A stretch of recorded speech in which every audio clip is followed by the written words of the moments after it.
dito. Nasugatan nga pala ako, guys. Ayan. Tinadtad ko yung daliri ko kanina habang nagcha-chop ako ng bunot para sa aking mga paso. So, yan yung mais natin. Okay. Tingnan natin yung watermelon. Siguro nahulog na yung isa. Nabulok na eh. Ayan, nahulog na nga siya. Wala na. Goodbye art na siya. Hala ka, naku. Hala, may nahulog na ano dito. Ang lakas kasi ng hangin kanina. Agoy! Diyos mio! Hala ka! Uy! Pambihira! Hala ka, yun na nga. Ayan, damage na ito. Hindi ko alam kung pwede na ba itong pitasin. Pwede na ba to, guys? Oh, yan. Ganyan lang siya kalaki. Or kaliit. Kasi siguro kung hindi ko to, nabali na talaga. Wala nang chance to. Kung hindi ko to tatanggalin, baka mabulok na ito. Pambihira itong palwa na ito. Dito talaga tumama, no? So, pitasin ko na lang siguro to, guys. Hopefully, pwede na tong kainin. Kita nyo naman, diba? Uy, bakit naman? Minamalas ata ako dito sa aking mga pananim, ah. Ito na nga lang yung natira, tapos. Ay, sabi Marie, nakita mo ako, day. Niapas manisiman ng biday diri, uy. Ping, tingnan mo yung watermelon natin, Ping. Pipitasin na lang natin ito siya, guys. Kasi wala eh. Wala na ata itong chance. Paano ito? Masakit pa itong. Uy, iyan. Iyan na punggil. Ay, ligid pag yun. Wala, uy, my first ever and only watermelon. Diba? Nagasgasan. Dito tumama yung. Ayan. Nagasgas. Dito tumama yung palawa. Pambihira. Dalhin ko to. Sugnod ko to.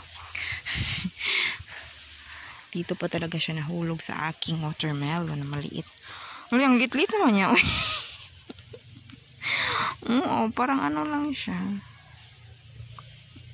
Ano ba to? Tennis ball. Singlaki lang siya ng tennis ball.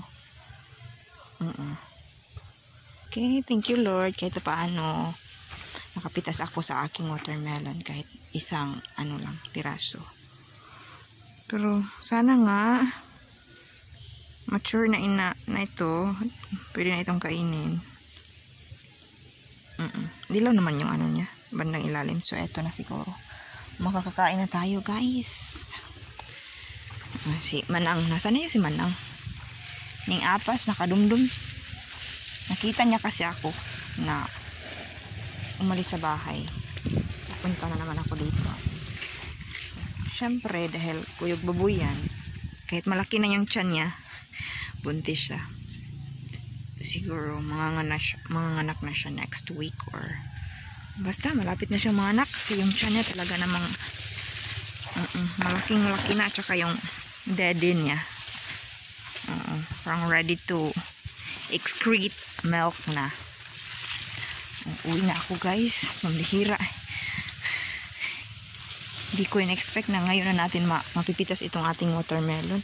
Dalhin ko na itong aking palwa. Ito pa naman ang may kasalanan. Bakit napitas ko to ng maaga itong watermelon natin. Okay, yung nga pala natin dito. Yung mga pechay. Ayan. Pinalitan ko nga pala yung mga nabunot or saka yung mga nabali na pechay. Ayan. Pero today, sobrang init kaya yan. Natuyo na naman yung mga plat. Ewan ko. Kita yung dahon. Parang nagtampo na naman. Mahira talaga. So, ito na nga, guys. Biyakin na natin itong nag-iisang watermelon natin. Na napitas natin from the garden. Hindi pa ito dapat hindi pa siya dapat pinitas. Kaso nga lang, ayun na nga, tamaan siya. By the way, itong kutsilyo nga pala natin, mas malaki pa sa ating watermelon. Sige, guys. Biyakin na natin. Oh my. This is it. So, hindi pa siya ready talaga. As you can see, makapal pa yung niya. Parang yung maputi na side. But anyway, try natin yan.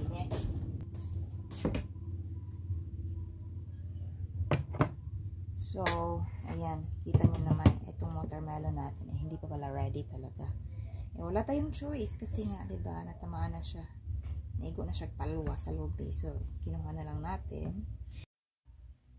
So, ito na nga guys. Ito na yung watermelon natin. And try natin siyang kainin kung matamis na ba siya. So, may ano na siya. May mga buto na siya. And dark na.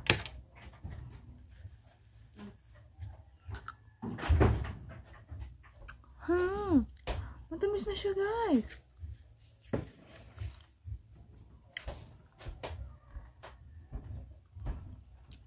Sayang. Gawin natin to. Hello, sayang naman. Bakit na ano na itong watermelon natin?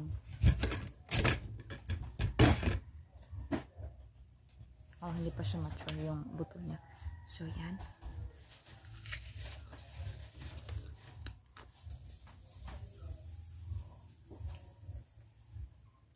Isang kagat lang. In fairness, matamis na siya. Nga lang, nag-iisa lang yung watermelon natin. Wala tayong magawa. Kainin natin to. Diba?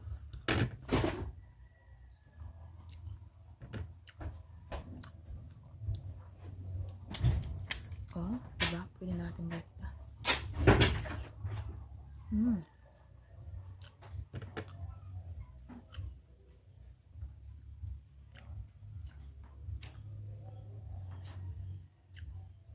Yung buto niya, hindi pa siya pwedeng itanim. Or like, yeah. Gusto ko siya na siyang itry uli na patubuin. Pero, hindi ako sigurado kung tutubo na itong ganitong buto.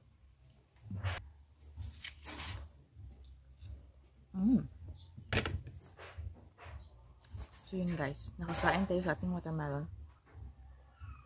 Ayan, marami sana siyang buto.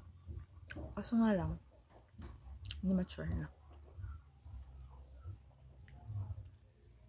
Try ko nga itong ipugas. Baka lang. So, yun na nga guys, yung experiment natin sa ating watermelon. Nakakuha tayo. Isa nga lang. Isa nga lang talaga yung nag-succeed.